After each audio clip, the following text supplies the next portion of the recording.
ጤና ይስጥልን ክቡራትና ክቡራን አድማጮች እንደምን አደራችሁ። ካን ሬዲዮ ሬካ የእስራኤል ድምጽ ሬዲዮ በአማርኛ ቋንቋ የሚያሰራጨውን ዝግጅት እነሆ ጀመረ።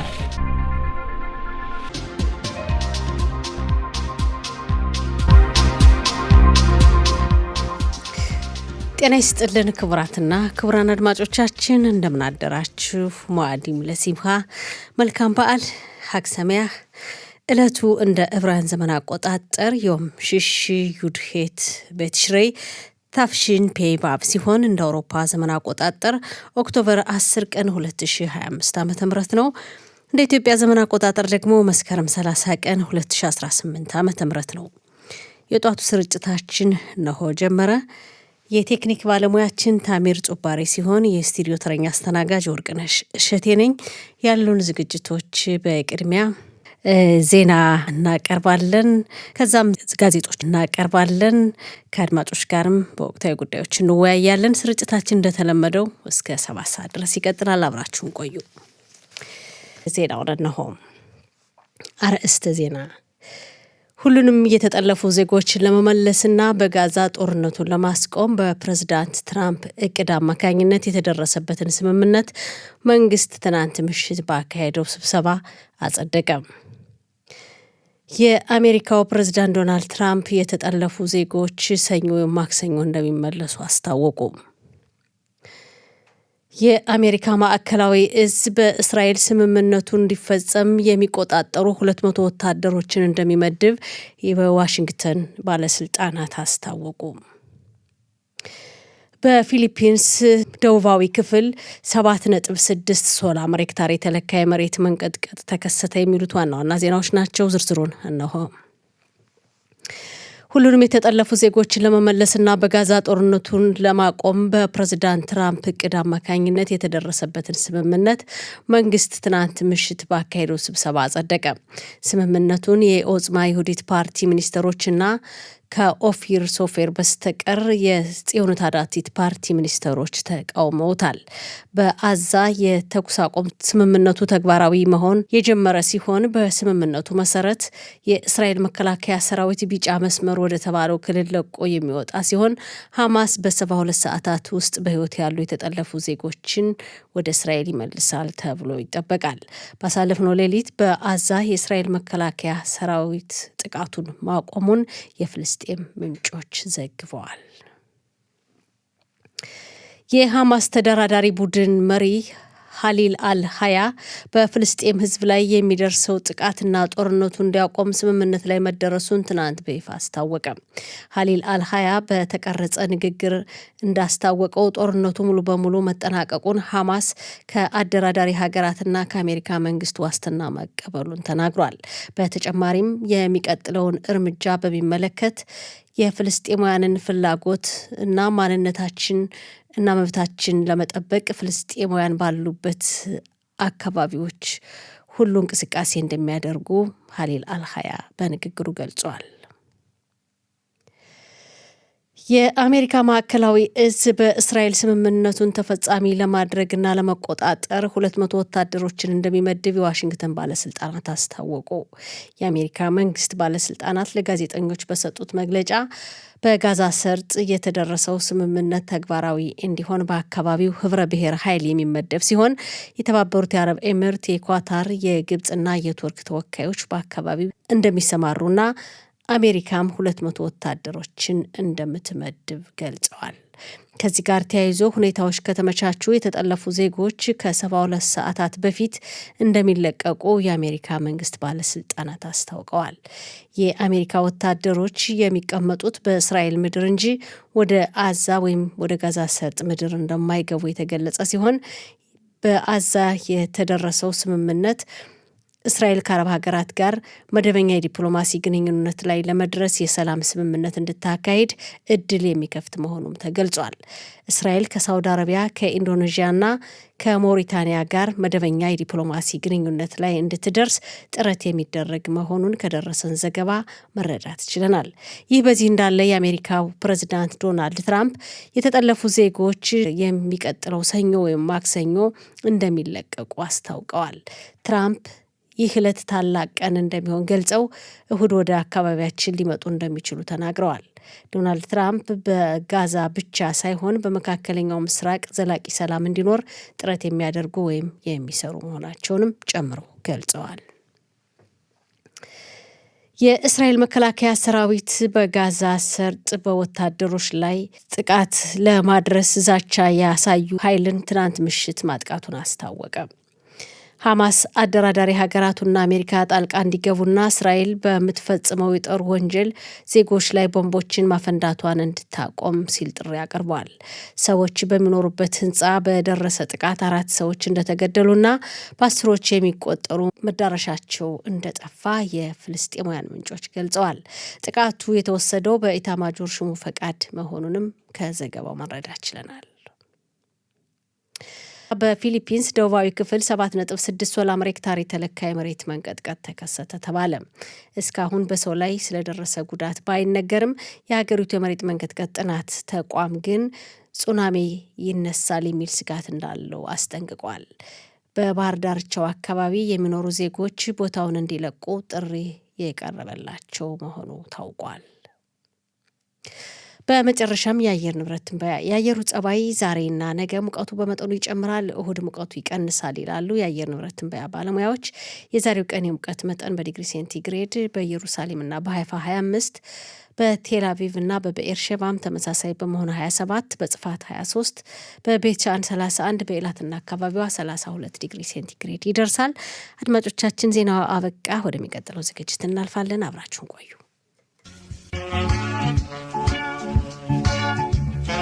የተከበራችሁ አድማጮቻችን ስርጭታችን እንደቀጠለ ነው።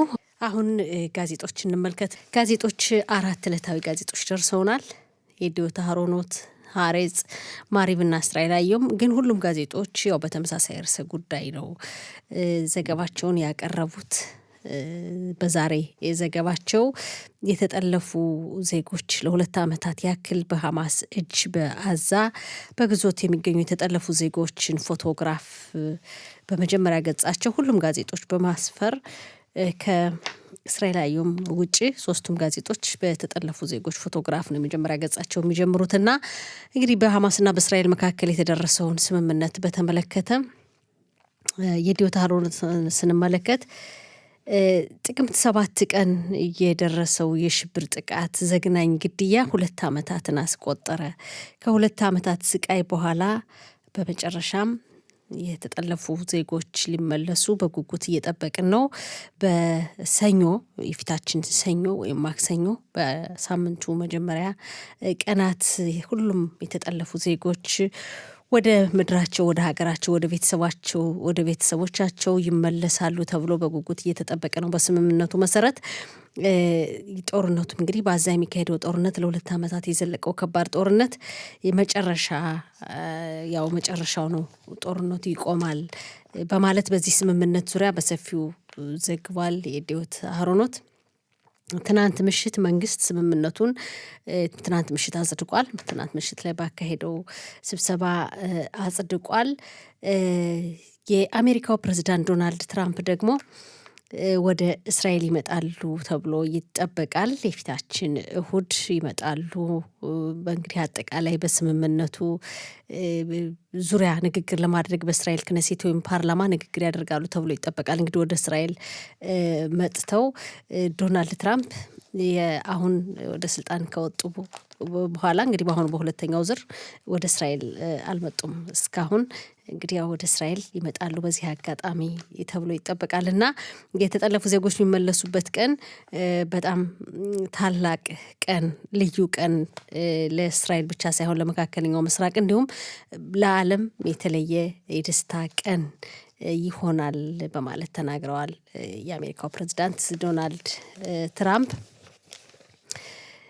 ሌሎች ጋዜጦች ከዚህ ጋር ተያይዞ መንግስት እንግዲህ ስምምነቱን ለማጽደቅ ትናንት ባካሄደው ስብሰባ ስምምነቱን የተቃወሙ መንግስት የሚኒስተሮች ወይም ፓርቲ አባላት እንዳሉ ተገልጿል። ማሪቭ ላይ በማሪቭን ስንመለከት ከ734 ቀናት በኋላ ለ734 ቀናት እንግዲህ ዘለቀው ጦርነት እንዲያቆም ስምምነት ላይ ተደርሷል። ከዚህ ከሁለት ዓመታት ወይም ከ734 ቀናት በኋላ የተጠለፉ ዜጎችም ወደ ቤታቸው ሊመለሱ ነው። የእነሱም የቤተሰቦቻቸውም ስቃይ ማብቂያ ላይ ደርሷል። የእስራኤል መከላከያ ሰራዊት ደግሞ ደረጃ በደረጃ የጌዲዮን ሰረገሎች ቁጥር 2 የተባለው ወታደራዊ ዘመቻ ከመጀመሩ በፊት የእስራኤል መከላከያ ሰራዊት በአዛ ከነበረበት አካባቢ እንግዲህ ከአባጻሆቭ ወይም ቢጫ መስመር ተብሎ ተሰይሟል። ወደዛ እስራኤል መከላከያ ሰራዊት ቀስ በቀስ እየለቀቀ የሚወጣ መሆኑን እንግዲህ በስምምነቱ መሰረት ስምምነቱ ላይ እስራኤል ስምምነቱን ተቀብላ ትናንት መንግስት አጽድቋል። ይወጣል የእስራኤል መከላከያ ሰራዊት ወደ ተከለለው መስመር ወይም ቢጫ ክልል ወደ ተባለው መስመር ይወጣል የሚል ዘገባ አቅርቧል። ማሪም ወደ ሀሬጽ ስናልፍ ሀሬጽን ስንመለከት አዎ ስምምነት አለ። የተጠለፉ ዜጎች ይመለሳሉ ተብሎ በጉጉት እየተጠበቀ ነው። የተጠለፉ ዜጎች ቤተሰቦች ያው ትናንት ስምምነቱን ሲሰሙ ሌሊት እንቅልፍ የተኙትን እየቀሰቀሱ በቴል አቪቭ በተጠለፉ ዜጎች ስም በተሰየመው ኪካራ ሀቱፊም በአደባባይ ተሰብስበው ያው በደስታ በተለየ ስሜት በለቅሶ በእንባ በልልታ አሳልፈውታል ጊዜውን። ግን አሁንም ሀሬጽ እንደውም በዘገባው ምን ይላል? ባሳለፍነው ሌሊትም የተጠለፉ ዜጎች ቤተሰቦቻቸው በድንጋጤ ሌሊት ከእንቅልፋቸው ነቁ። ለ2 ዓመታት ያክል የቆዩበት ስቃይ ከእንቅልፋቸው ቀሰቀሳቸው። አሁንም ልጆቻችን ገና አልመጡም፣ እጃችን ላይ ያልደረሱም፣ እውን ይመለሱ ይሆን የሚለው ሰቆቃ ከእንቅልፋቸው ቀሰቀሳቸው በማለት ዘግቧል። በተለየ ሁኔታ ሀሬጽ መከላከያ ሰራዊቱ እንግዲህ ያው ዛሬ ይጀምራል ወደዚህ አዛን መሀል አዛን እየለቀቀ እንዲወጣ ወደ ተወሰነው መስመር በስምምነቱ መሰረት ወደዛ ዛሬ መልቀቅ ይጀምራል። ቀስ በቀስ እንግዲህ ሁሉም መሀል አዛን እየለቀቁ ወደዛ አካባቢ ይመጣል የእስራኤል መከላከያ ሰራዊት ይላል። የአስከሬኖችን የእስራኤል ዜጎች እንግዲህ ሐማስ ጠልፎ ለ2 ዓመታት አዛ ውስጥ ያቆያቸውን በህይወት ያሉ ብቻ ሳይሆን እንግዲህ ህይወታቸው ያለፉ አስከሬኖችንም እነሱን ለማግኘት የተለያዩ ሀገራት ኃይል ህብረ ብሔር ኃይል ይቋቋማል። ያ ኃይል አስከሬኖች የተቀመጡበትን ቦታ ማፈላለጉን ይቀጥላል በጋዛ ሰርጥ ምድር ውስጥ ይላል።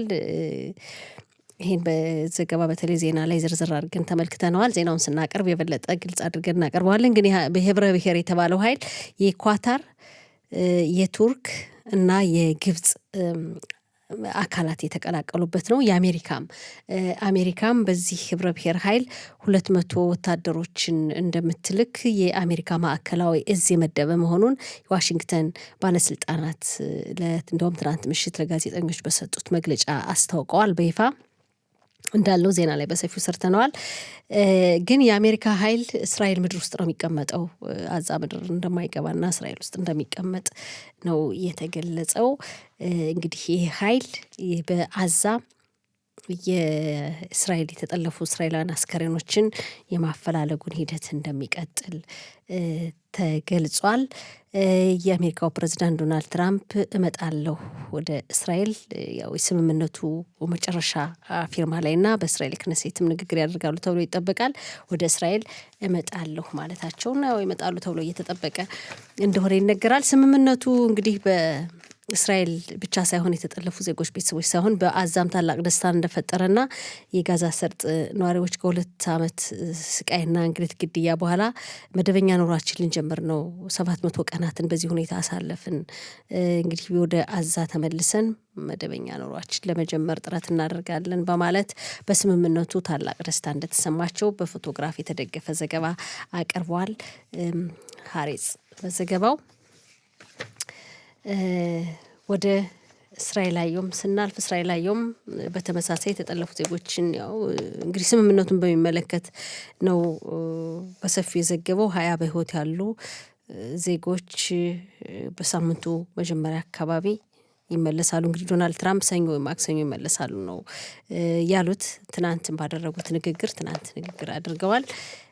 እና የተጠለፉ ዜጎች ቤተሰቦቹ ፎቶግራፍ በማስደገፍ ይሄን ዘገባ አቅርቧል። እንግዲህ በአጠቃላይ ከ2 ዓመት በኋላ በእስራኤል ይህ ስምምነት እስራኤልን ትንሽ ሊያሳርፍ እንደሚችል የጋዛ ሰርጥ ነዋሪዎችንም ሰላም ሊሰጥና መደበኛ ኑሯቸውን እንዲጀምሩ የሚያስችል ታላቅ ተስፋ እንደሆነ በመካከለኛው ምስራቅ በሰፊው ጋዜጦች ትኩረት የሰጡበት ርዕሰ ጉዳይ ተመሳሳይ ርዕሰ ጉዳይ ስለሆነ ነው ሁሉም ጋዜጦች ትኩረት የሰጡት። ይህን በሚመለከት ነው ለአንባቢያን ያቀረቡት ዛሬ ጋዜጦች ከሞላ ጎደል እንግዲህ ጋዜጦች ትኩረት የሰጡባቸው ርዕሰ ጉዳዮች ይህን ነው የሚመስለው። አድማጮች ወደ ቢቀጥለው ዝግጅት እናልፋለን። የሙዚቃ ረፍት እናድርግ።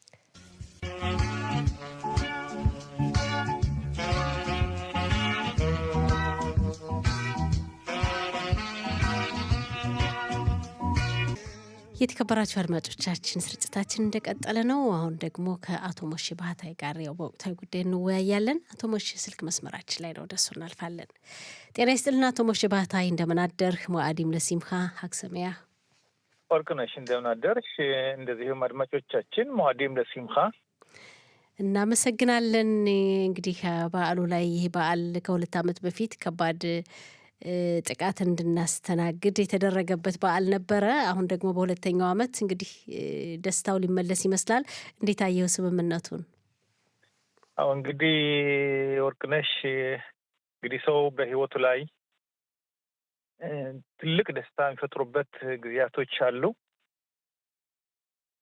ምሳሌ ሲያገባ፣ ልጅ ሲወልድ የደስታ ቀኖቹ ናቸው ብዬ አምናለሁኝ እኔ።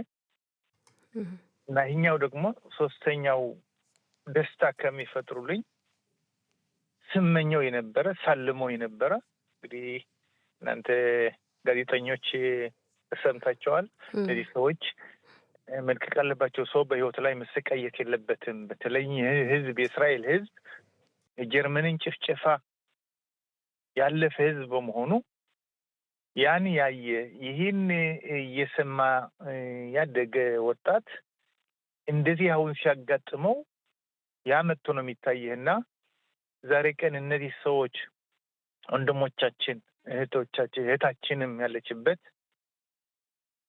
ይለቀቃሉ ብሎ ሲወሰን ከተደሰቱ ሰዎች እንግዲህ እንደ ቤተሰቦቹ አልሆንም። ነገር ግን የተሰማኝ ደስታ ወሰን የለውም ብል ከልብ የመነጨ እምነቴን እገልጻለሁ። በጣም አዎ እንግዲህ ደስታውን መጨረሻ ያድርገው እንጂ ታላቅ ነገር ነው። ምክንያቱም በአብዛኛው አሁን የተጠለፉ ዜጎች ንጹሃን ዜጎች ናቸው። ያው በሚኖሩበት ሰፈር እንደተኙ ባልጋቸው በቤታቸው እንዝናናለን ብለው ወጡ ደግሞ ያው ለመዝናናት መደበኛ ኑሮ የህይወት አካል ነው። በወጡበት ነው እንዲሁ የተጠለፉ ሊዋጉ ጦር ሜዳ ላይ ያልተማረኩም አልተጠለፉም እና በጣም ይሄው ደግሞ ያው በጣም አሳዛኝ ያደርገዋል ሁኔታውን እጅግ እና ይሄ ነገር በእርግጥም ሊያስደስት ይገባል። እንግዲህ ስምምነት ሲደረስ አቶ ሞሼ እንደምናውቀው መቼም ሰጥቶ መቀበል ነው። እስረኞች ይለቀቃሉ። በእስረኞች በኩል አወዛጋቢ ጉዳይ አለ። መንግስት እንኳን ስምምነቱን ሲያጸድቅ ስምምነቱን ያልደገፉ ሚኒስትሮች እንዳሉ ያው እያየን ነውና እንዴት ታየዋለህ በዚህ ጉዳይስ በዚህ ዙሪያ? አዎ ወርቅነሽ ከጠቀስሽው አንዱም ህብረተሰቡን ወይም እስራኤል ህዝብን ያናጋው ለዚህ ሰዎች ወታደር ቢሆኑ ወታደር ህይወቱ ሊሰጥ ለሀገሩ ሊከላከል ቢሞት ወይም ቢያዝ ቢማረክ ያለ ነገር ነው። በዓለም ላይ የሰማነው ይኸውልህ ነው። እነዚህ እኮ ህፃናቶች ከቤታቸው እንዳልሽው ከተኙበት ተነጥቀው የተወሰዱ በመሆናቸው ነው። ይሁላ እኔም ቀደም የጠቀስኩትን ሊፈጥርብኝ የቻለው እንጂ ወታደር ቢሆን ያን ያህል ጸባዩ ስለሆነ ብዙ አይሰማም። እና አሁን እንዳልሽው እስራኤል ሀገራችን ባልታሰበ በህልሟ ያላሰበችው በተወሰኑ ወንበዴዎች ተደፍረው እነዚህ ወንበዴዎች ደግሞ እኛ አሁን እንግዲህ ወንድሞቻችን ሊመለሱ ነው 48ቱ እኛ ደግሞ ከ2000 በላይ ነፍሰ ገዳዮች ልንለቅ ነው። እንግዲህ ለአንድ ዋጋ ለአንድ ነገር ልታድን እስራኤል እኮ ለአንድ ወታደር ይህን ያክል ሰው ከፍላ አውጥታለች። እነሱ ናቸው ደግሞ ሁላስን የፈጠሩብን እዚህ ያስተምረን ቀልበን ያወጣናቸው ሰዎች ናቸው፣ የለቀቅናቸው ሰዎች ናቸው ይህን ጉዳት የሚፈጽሙብን።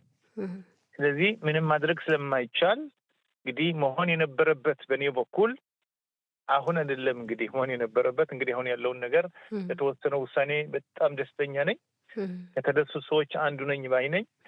ነገር ግን ይህ ነገር ትናንትና ዋጋ ሳንከፍል ወርቅነሽ እኛ እኮ ወደ 914 የሚሆኑ ባለሳሳት ቁጥሮቹ ከተሳትኩኝ ተማረሙኝ ወደ 914 የሚሆኑ ወታደሮችን ነው ትናንትናም ጭምር እኮ ወደቀብን።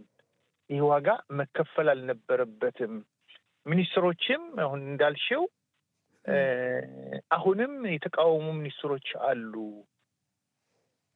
ስለዚህ አንዳንድ ጊዜ ለምጣዷ ስትል አይጧ ትለፍ የሚባል ነገር አለ። እነዚህ ሚኒስትሮቻችን መሪዎቻችን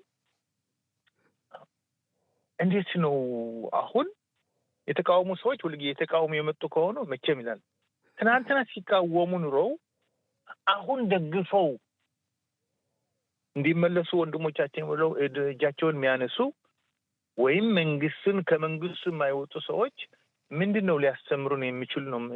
ልንማርበት የምንችለው እንደ ህዝብ ምንድነው የሚያስተምረን?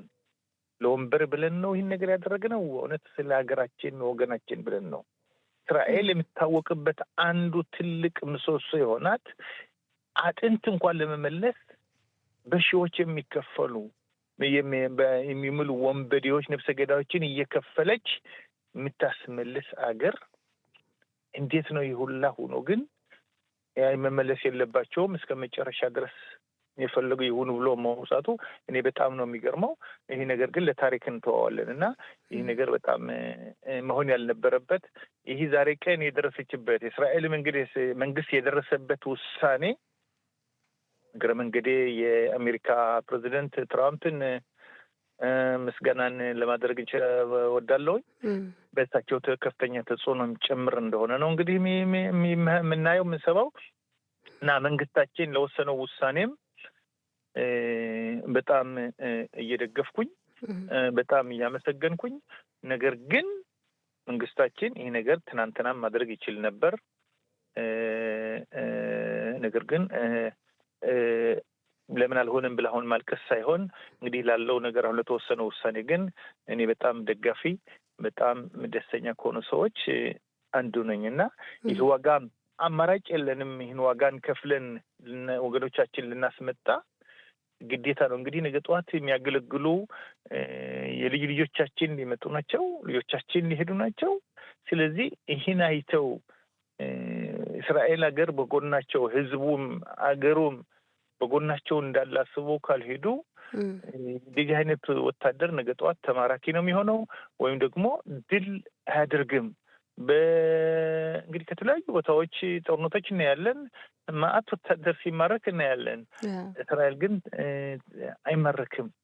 የማይማረክ ህዝብ ነው እና የማይማረከውም እስከ መጨረሻ የሚዋጋውም እስራኤል አለችኝ ብያዝም በማረክም አንድ ቀን አታቆየኝም ብሎ ስለሚዋጋ ይህ ዋስትናችን ነው። ለዚህ ዋስትናችን የግድ የሚከፈል ዋጋ አለ። አማራጭ የለንም። አማራጭ የለም። እንግዲህ ወገንህን ለማስመለስ የሚከፈለውን ክፍያ ከፍለህ ወገንህን ማስመለስ ነውና አማራጭ የለንም በአሁኑ ጊዜ ባይ ነኝ።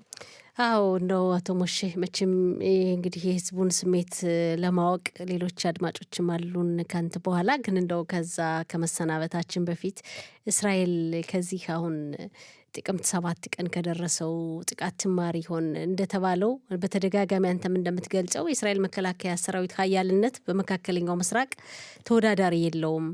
ሂዝቦላ ላይ ያደረሰውን ጥቃት መንኮታኮት ማየት ይቻላል። ኢራን በተለይ በሰሜኑ አካባቢ የሚገኙ እስራኤል ጠላቶች እያየን ነው። በአጭር ጊዜ ተጠንቶ የተቀመጠ ነው የሚመስልና ጥቃቱ የእስራኤልን ሰላም ደህንነት ያረጋገጠ ነው ማለት ይቻላል። ሐማስ ግን እስራኤልን አንበርክኳል ማለት እንችላለን። ባልተጠበቀ ሁኔታ 2 ዓመት የወሰደ ጦርነት እንድታካሄድ ያደረገ ድርጅት ነውና ይሄ ጥፋት አሸባሪዎችን ከመልቀቅ የመጣ ነው። አሸባሪ እስረኞችን እንግዲህ ያው ሲንዋርን ነው መማሪያ የሚደረገው ይባላልና እንደው ከዚህ ትማር ሆነ ወይ? አሁንም ስጋቱ ይሄ ስለሆነ ከዚህ ችግር እስራኤል ትማራለች ብለህ ታስባለህ? እንግዲህ እስራኤል ህዝብ እስራኤል ወታደር ሁሉ ጊዜ አንድ ወታደር ሞቶባት ወይ የሆነ ጥፋት ካለ ያን ነው እንግዲህ ስለዚህ ጥናት የምታደርገው ጥናት አድርጋ ትምህርት ወስድበታለች። ስለዚህ የሚላሉ መሰለች የእስራኤል የወታደር ህግጋት በደም የተጻፉ ናቸው ይባላል። ነገር ግን አንዳንድ ሰዎች የተፈጥሮ ሰው አንዳንድ ጊዜ ይተኛልና እስራኤል እኮ ወርቅነሽ አንዱ እኔ ቆቁልሽ የሆነብኝ እስካሁን ድረስ ወይም ደግሞ ሊለቀኝ ያልቻለ ማንም ሰው ከራሴ ሊያወጣልኝ ያልቻለው ሀሳብ እስራኤል ሀያሏ አንበሷ ሀገር እስራኤል ከነኩ ልኪ አጥጣይት ወደ የድመትን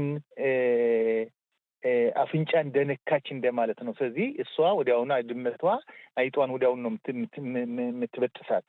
ስለዚህ ይህን ነገር እንደዚህ ብሎ የሆነች ሀገር ድንበሯ መደፈሩ ብቻ አይደለም የሚቆጨው የእስራኤልን ድፍረት ገብተው የፈለጉበትን ሲያደርጉ ሰዓታትን ያክል የአየር ኃይል ኃላፊዎች፣ መሪዎች፣ መንግስትም ተኝቶ አንድ ሰው እርምጃ ላይ ባለመውሰዱ ነው ለእስራኤል ትልቁ ድክመቱ።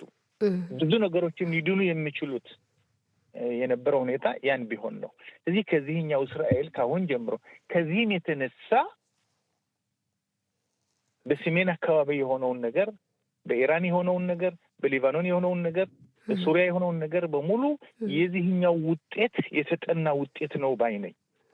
ስለዚህ እስራኤል ይህን ተምራ ነገ ጠዋት ሐማስ በየጊዜው በየአመቱ ሲተኩስብን መልስ እየሰጡ አንድ ጊዜ 2 ጊዜ ተኩሶ እንደገና ስምምነት እርቅ እናድርግ እያሉ ባያደርጉ ኑሮ ከፍተኛ እርምጃ ቢወሰድ ኑሮ እዚህ አንደርስም ነበር።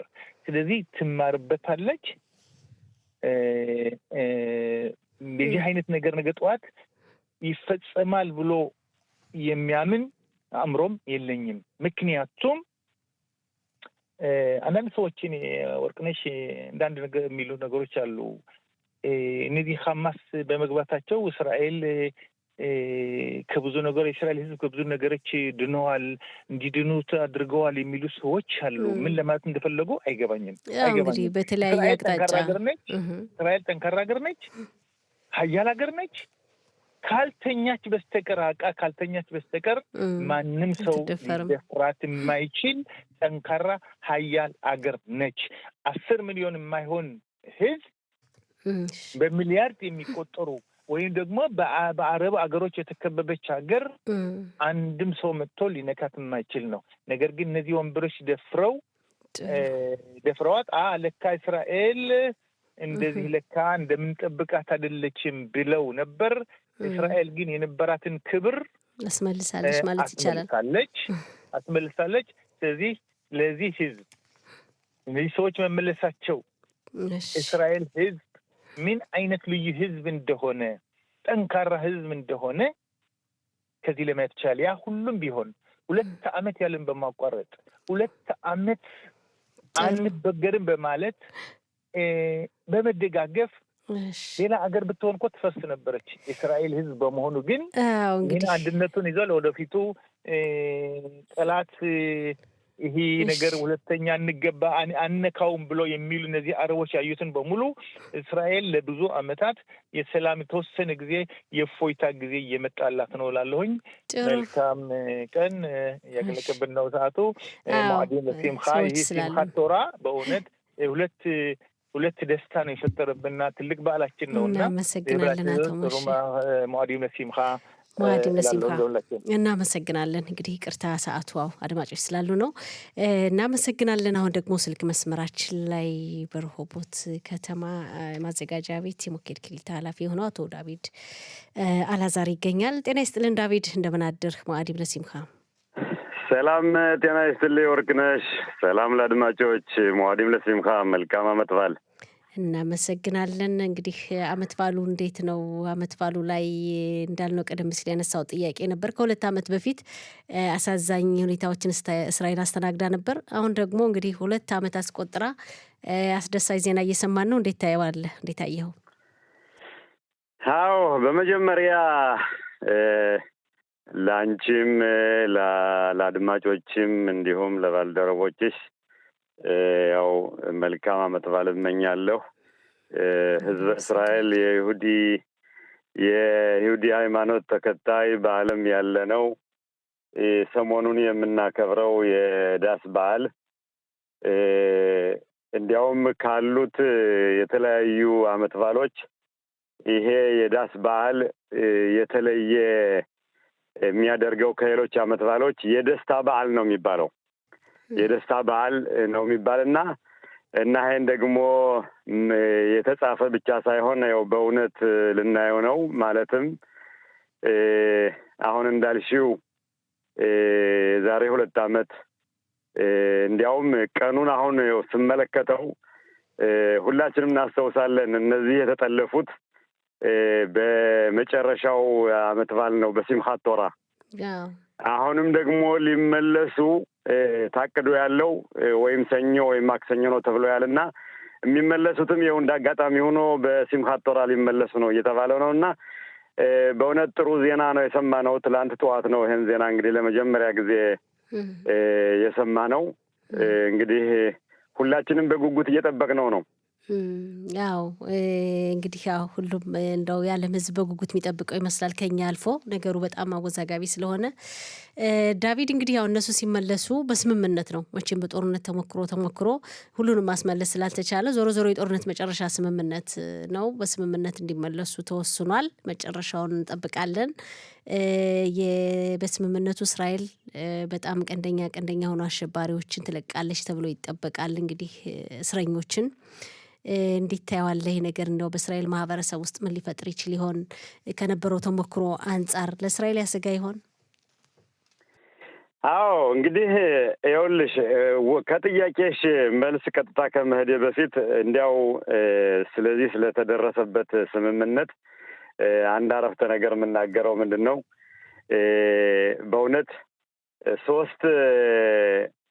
ሶስት ነገሮች ለዚህ ስምምነት እንድንደርስ ያደረሰንን ለመጥቀስ ነው እና የመጀመሪያው እና በዋናነት ያው እንግዲህ ከዚህ ስምምነት ለድርድር እንዲደርሱ ያደረጉት ያው የአሜሪካ ፕሬዚዳንት ዶናልድ ትራምፕ ናቸው። ከዛም ሁለተኛውና ዋናው አልበገርም ብሎ በእውነት ጠቅላይ ሚኒስትራችን ለ2 ዓመት ያህል ብዙ ጭቆና ነበረው በተለያየ በተቀናቃኝ ፓርቲዎች ማለት ነው። ግን አልበገርም በማለት ትልቅ አቋም እስከ መጨረሻው ድረስ የሐማስ ድርጅት እስከሚንበረከክ ድረስ አልበገርም በማለት ጠቅላይ ሚኒስትራችን ያደረጉት ጥረት ከዛም ደግሞ በዋናነት በእውነት እስካሁን ድረስ በ2 ዓመት ያህል ወታደሮቻችን የመከላከያ ሰራዊታችን በሐማስ ላይ ያደረሰው ትልቅ እና ለወደፊቱም እኔ ያው ሐማስ እንግዲህ ለወደፊቱ የጦር ኃይል ይኖረዋል የሚል ምንም ሐሳብ አይኖረኝም እኔ በበኩሌ ማለት ነው። እና ለዚህ ደረጃ ለዚህ ስምምነት እንድንደርስ ያደረጉት እነዚህ አሁን የጠቀስኳቸው 3 ኃይሎች ናቸው። ትራምፕ እና ናታንያው ጠቅላይ ሚኒስትራችን እና የመከላከያ ሰራዊቶች። ይሄ ባይሆን ኖሮ ከዚህ ስምምነት ይደረሳል ብዬ አላምንም ነበር ነው በኩሌ። እና ለጠየቅሽው ጥያቄ እንግዲህ ያው አንቺ እንዳልሽው በየትኛውም ጦርነት ጊዜ በድርድር በስምምነት ካልሆነ ሌላ ነገር ሊደረስ አይቻልም። ስለዚህ አሁንም ደግሞ ከ2 ዓመት ጦርነት በኋላ ይሄው ለስምምነት የደረስነው ያው እንግዲህ ሁሉም ያለውን ክፍያ መክፈል አለበት። እኛም ደግሞ ወደ 2000 የሚሆኑ እስራኤል የያዘቻቸው ወንበዴዎች በተለያዩ ጊዜዎች ማለት ነው ከዚህ ከ2000 መሃሎችም 250 የሚሆኑ የእድሜ ይፍታሽ የታሰሩና የነፍስ ደም ያጠፉ የእስራኤልን ነፍስ ያጠፉ ዜጎችን ያጠፉ ናቸውና እና ይሄ ምንም ማድረግ አይቻልም። በድርድር የሚደረግ ሁኔታ እስከሆነ ድረስ የኛም አላማችን የእስራኤል አላማ የነበረው እነዚህ የተጠለፉትን መመለስ ስለሆነ ሌላ አማራጭ አልነበረም። እርግጥ በጣም ይከብዳል፣ ያማል። እነዚህ ደም የእስራኤል ደም በእጃቸው ያሉ መልቀቅ ማለት ቀላል አይደለም። ሄደውም ለወደፊቱም ምናልባት ከሽብር ፈጠራም ሊመለሱ ስለሚችሉ ለወደፊቱም ያው እንግዲህ የሚያሰጋም ሊሆን ይችላል ማለት ነው። አዎ የጥቅምት 7 የደረሰውን የሽብር ጥቃት አሁን ሲንዋር እንዳቀናበረው ነው እንግዲህ ሲንዋር ከእስር ቤት ከተፈታ በኋላ። ስለዚህ ከአሸባሪዎች ከእስር በተለቀቁ ቁጥር እንደገና ሌላ የሽብር ጥቃት እንደ ጥቅምት 7 አይነቱ እስራኤልን ይጠብቃታል የሚሉም አሉና አንዳንድ ሰዎች እንደው እስራኤል ለዚህ ሁኔታ ከዚህ በኋላ እድሉን ትሰጥ ይሆን? ይኸውልሽ እኔ ትላንት በጋዜጦችም ዛሬም ጠዋት በኢንተርኔት ከተጻፉት እንደማያቸው በይበልጥ ለምሳሌ 2 ፓርቲዎች በናታንያው መንግስት ያሉ የኦጽማ ይሁዲት እና የጽዮኑት አዳቲት ለዚህ ለስምምነቱ ፈቃደኛ ያልሆኑበት ዋናው ምክንያቱም ይሄ ነው። ምክንያቱም የነሱ ጥሪ ምንድነው? አንደኛ እነዚህ ለእድሜ ይፍታሽ የታሰሩ ወይም ደግሞ ቅድም እንደጠቀስኩት እስራኤሎችን ሕይወት ያጠፉ ወንበዴዎች እንዳይለቀቁ የሚል አቋም ነው ያላቸው። ከፊትም ጀምሮ ይሄ የዘላቂ ዓላማ ነው ያላቸው። ይሄ እኮ አሁን ብቻ ያደረጉት ብቻ አይደለም። ሁልጊዜ በየትኛውም ጊዜ ካሁን በፊትም በነበረው ስምምነት ያው ሁላችንም እንደምናውቀው ብዙ የተጠለፉ ዜጎች ሲመለሱም ካሁን በፊት በነበረው ስምምነት በሙሉ የዚህ አይነት አቋም ነበራቸው። አሁንም ለዚህ አንፈርምም ያሉት በዚህ ምክንያት ነው እንጂ የተጠለፉ አይመለሱ የሚል አቋም ኑሯቸው አይደለም። ካሁን በፊት የተናገረው ወንድሜ ሲናገረው እንደሰማሁት እነዚህ ሚኒስትሮች ለምን የዚህ አይነት አቋም ይኖራቸዋል የሚል ሁኔታ ተናግሯል። እርግጥ እነሱ በእውነት ዜጎቻችን እንዲመለሱ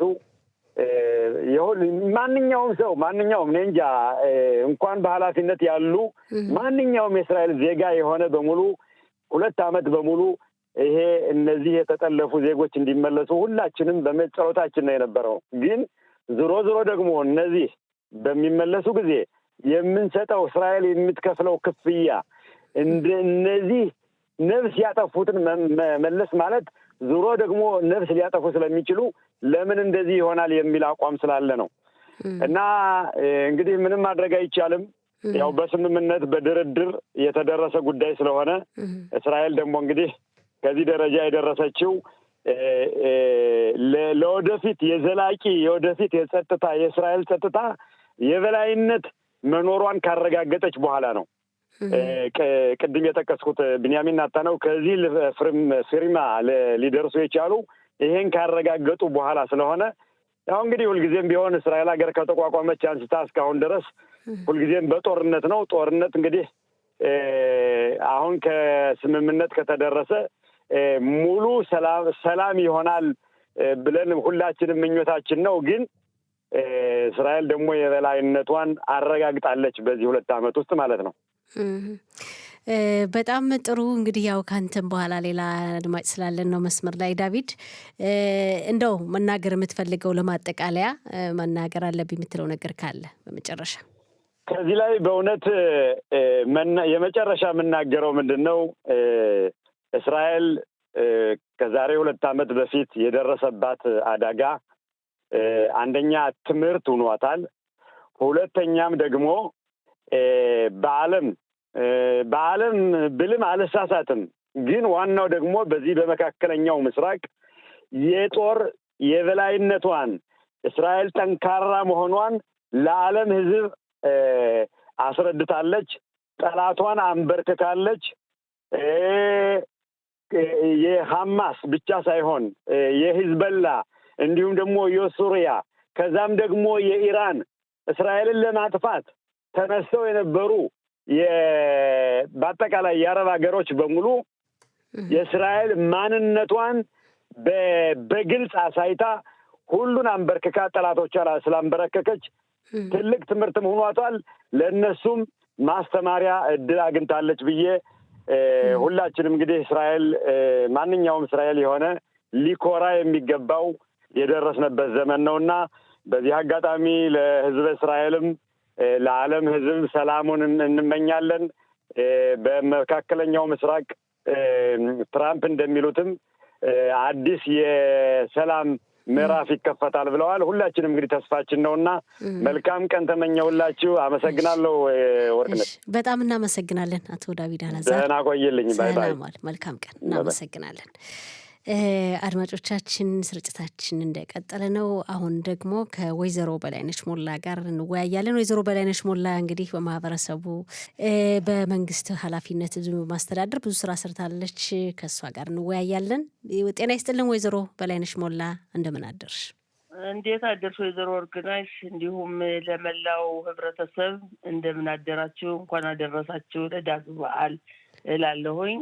እናመሰግናለን። ሙአዲም ለሲምካ ይሄ በዓል ቆንጆ ነው፣ ታሪካዊ የሆነ ነው። አሁን እንግዲህ ከበዓልነቱ በተጨማሪ በተለይ ከእስራኤል ሰላም ጋር በእስራኤል ላይ ከደረሰው የሽብር ጥቃት አንጻር አሁን ደግሞ እንደገና ስምምነቱን ስናይ በዚህ በዓል ወቅት ነው እየሆነ ያለውና 2 ዓመት ውስጥ በዚህ 2 ዓመታት ውስጥ በዚህ በዳስ በዓል በሀግ ሱኮት ወይም በበዓለ መጸለት በዓል ብዙ ነገሮችን እያየን ነው። እንዴት ትገልጫዋለሽ እንደው ከዚህ በዓል ጋር ተያይዞ እየተከሰተ ያለውን ሁኔታ?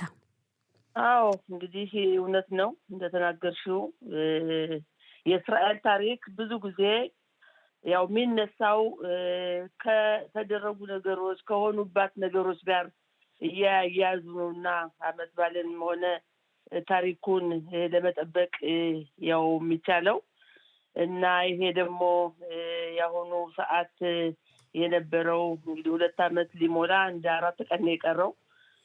በዚህ በ4 ቀን ጊዜ ውስጥ ሞልቷል። በእርግጥ እንደ ቀኑ ስለቆጣጠሩ ስለሚለያይ ነው እንጂ በለዋዚ ሞልቷል እንዳልሽው። በታሪካዊ ብሪ ግን አዎ እና ያው እንግዲህ ያው መጨረሻው ቀን ነው የሆነው የዚህ አይነት የተፈጸመ ድርጊት እና በእውነት የመጀመሪያው ቀን ለህብረተሰቡም ሆነ ለመላው ዓለም በጣም በጣም በጣም የከበደ ነገርና ታሪካዊ የሆነ ነገር ነው የተፈጸመው።